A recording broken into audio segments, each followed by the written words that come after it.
Hello friends, welcome to Priya's pot kitchen. இன்றைக்கி நாம் ரொம்பவே சூப்பரான சிகப்பு சோளம் போலி செய்கிறத பற்றி பார்க்கலாம்.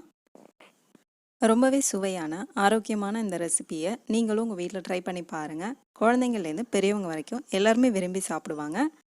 வாங்க இப்போ நம்ம போலி செய்கிறத பற்றி பார்க்கலாம். இதுக்காக நான் 1 கப் நாட்டு சோளத்தை நைட்டே ஊற வச்சுட்டேன். குறைஞ்சபட்சம் 8 மணி நேரம் ஊறினா தான் சோளம் நமக்கு நல்லா வெந்து வரும். போலி செய்கிறதுக்காக நான் 1 கப் கோதுமை மாவு எடுத்திருக்கேன். இதுக்கு தேவையான அளவு உப்பும் மஞ்சள் தூளும் சேர்த்து நம்ம தண்ணி ஊற்றி பிசைஞ்சிக்கலாம். சப்பாத்தி மாவு பதத்தை விட கொஞ்சம் இலக்கமாக பிசைஞ்சிக்கோங்க, அப்போ தான் போலி நல்லா சாஃப்டாக வரும்.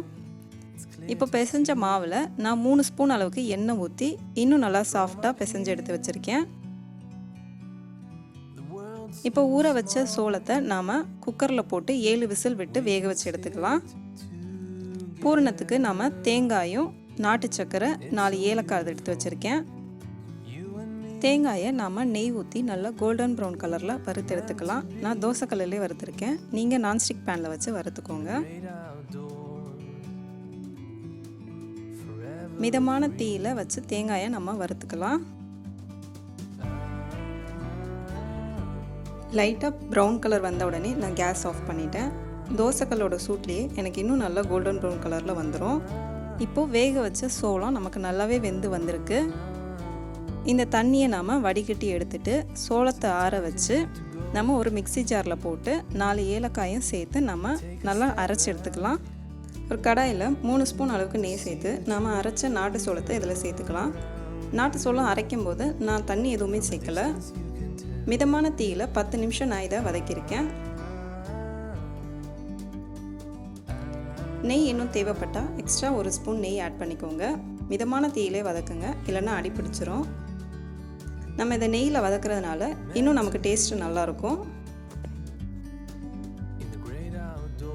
1 கப் நாட்டுச்சோளத்துக்கு நான் இனிப்பு சுவைக்காக 1 கப் அளவுக்கு நாட்டு சக்கரை இதில் சேர்த்துருக்கேன். நாட்டு சக்கரை சேர்த்ததுக்கு அப்புறமாவும் நான் மிதமான தீயில் 10 நிமிஷம் இதை வதக்கியிருக்கேன். இப்போ இதில் ஏற்கனவே வறுத்து ஆற வச்ச தேங்காய் துருவலையும் சேர்த்து நம்ம வதக்கலாம். 5 நிமிஷம் நமக்கு நல்லா வதக்கினதுக்கப்புறம் இந்த மாதிரி நமக்கு நல்லா திரண்டு வரும். இந்த ஸ்டேஜில் நாம் கேஸ் ஆஃப் பண்ணிவிட்டு இதை எடுத்து ஆற வச்சுக்கலாம். இப்போ கையில் நெய் தடவிட்டு நாம் இதை சின்ன சின்ன உருண்டையாக பிடிச்சு எடுத்துக்கலாம்.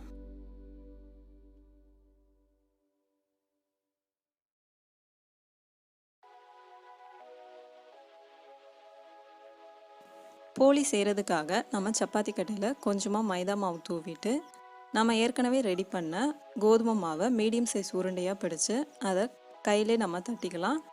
இப்போ நம்ம நாட்டுச்சோளம் ஸ்டஃபிங்கை நடுவில் வச்சு இதை நம்ம உருண்டையாக உருட்டி எடுத்துக்கலாம்.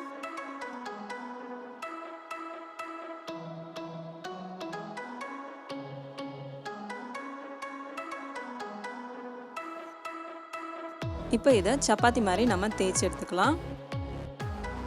ரொம்ப அழுத்தம் கொடுத்து தேய்ச்சிடக்கூடாது, இல்லைனா ஸ்டஃபிங் வெளியில் வந்துடும். 2 சைடும் மைதா மாவு தூவி ரொம்ப தடிமனாகவும் இல்லாமல் ரொம்ப மெல்லிசாகவும் இல்லாமல் மீடியம் சைஸில் தேய்ச்சி எடுத்துக்கோங்க.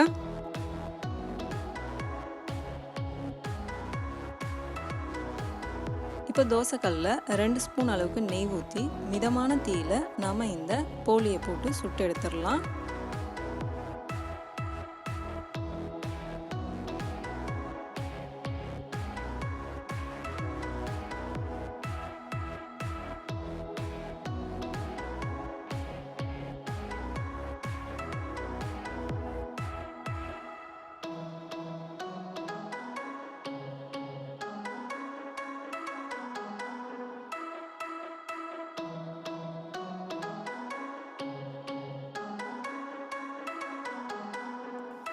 நெய் வாசனையோட நம்மளோட நாட்டு சிகப்பு சோளம் போலி இப்போ ரெடி ஆயிடுச்சு.